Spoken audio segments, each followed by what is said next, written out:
NBC anchorman Brian Williams will be off the air for months after he embellished his story about his time in Iraq. Well, tonight the network suspended Williams for 6 months without pay. CBS 2's Erica Nochlin has the latest on the anchor's fall from grace. Erica. Well, Pat, the president of NBC News said in an internal memo that Brian Williams' actions were wrong and inappropriate. And now some experts say the suspension is only delaying the inevitable.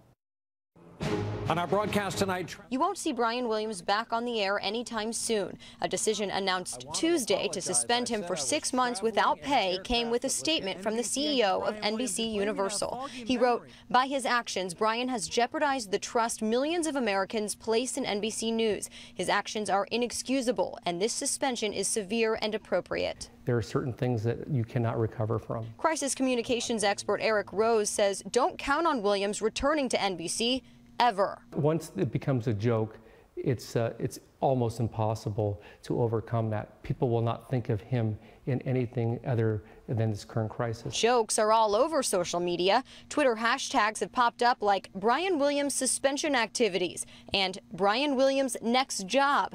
Even before the suspension, social media posts show Williams' face photoshopped on places like the moon.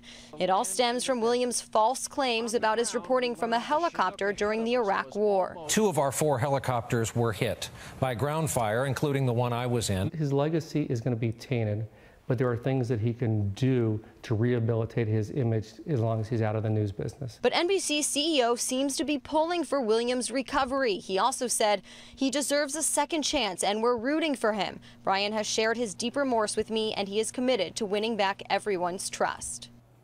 The president of NBC News says the network is still investigating this. Some experts believe this 6-month suspension time is also a chance for NBC to try out some different anchors. Back to you. All right, thank you, Erica.